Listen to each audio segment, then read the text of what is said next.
Welcome to Work Mom Says, Don't be an idiot. and now here's your host, Work Mom.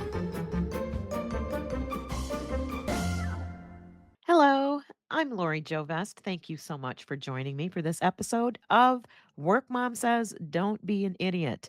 And I'm here to help you play the emotional contact sport of business so that you can experience less drama and more success. So today we are talking about AI and how it can be a workplace trap. Be careful. Just recently, there was an attorney that submitted a brief to a judge in a courtroom that had hallucinated case filings that it had referenced. So it actually went out there and not only looked for case filings, but it made some up. And it went all the way to the judge. And those cases that were referenced didn't even exist. So you can see how that could be a career crusher, right?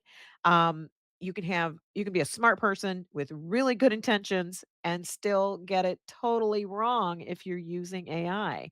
Because the problem isn't AI, the problem is blind trust of AI.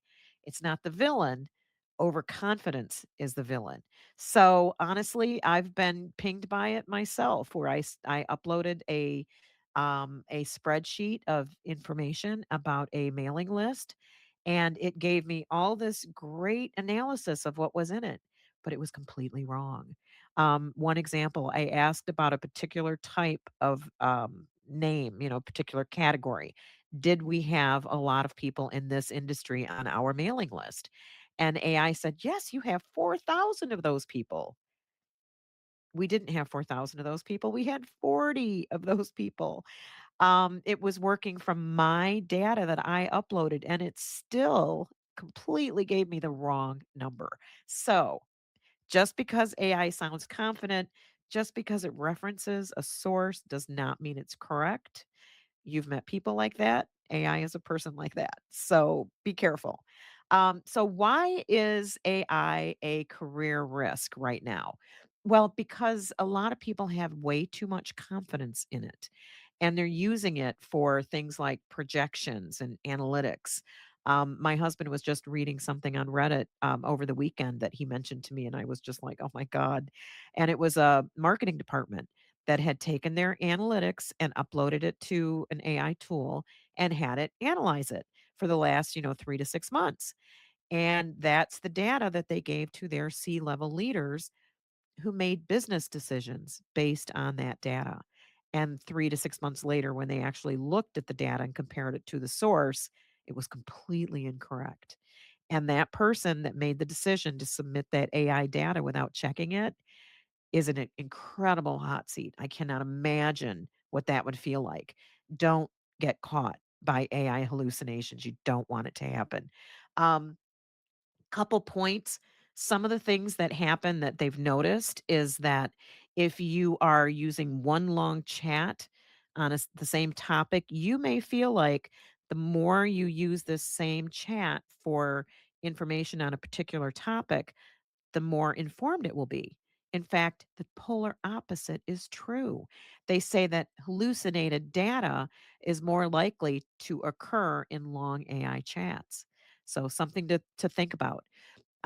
What I tell people to do and what we do at the agency that I run is we actually ask for sources. We ask, is this correct? Is this true? Show us the sources. And then we go look at the sources.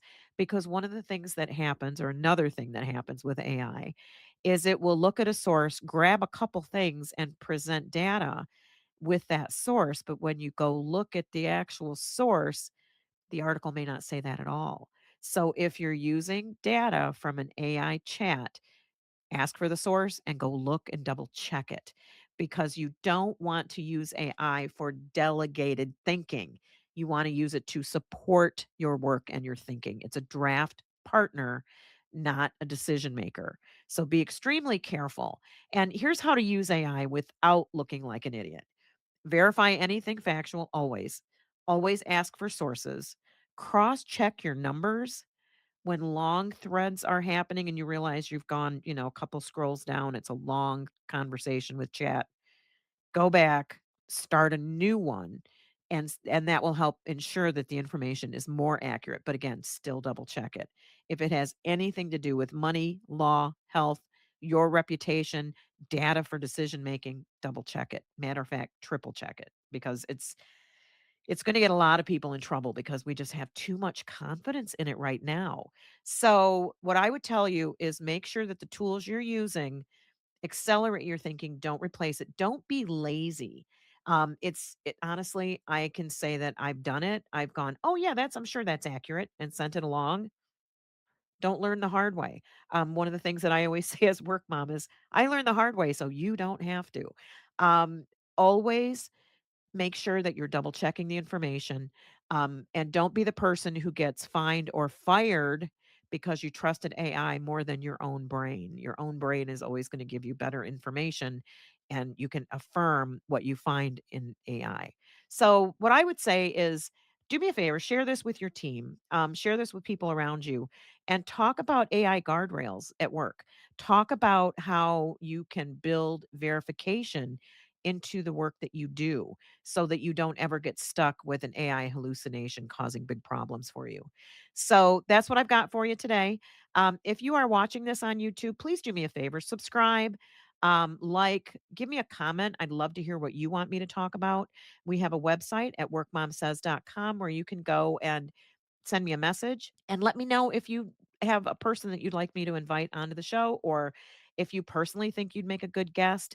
If you have a topic or a question you'd like me to answer, that would be great. I'd love to hear from you. I'm also an open networker on LinkedIn at Lori Joe Vest. I would love to hear from you there as well. So that's what I've got for you.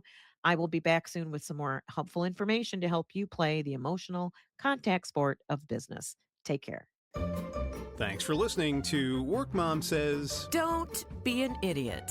For more information, you can email Work Mom at lori@workmomsays.com. That's Lori at workmomsays.com. And remember, Don't be an idiot.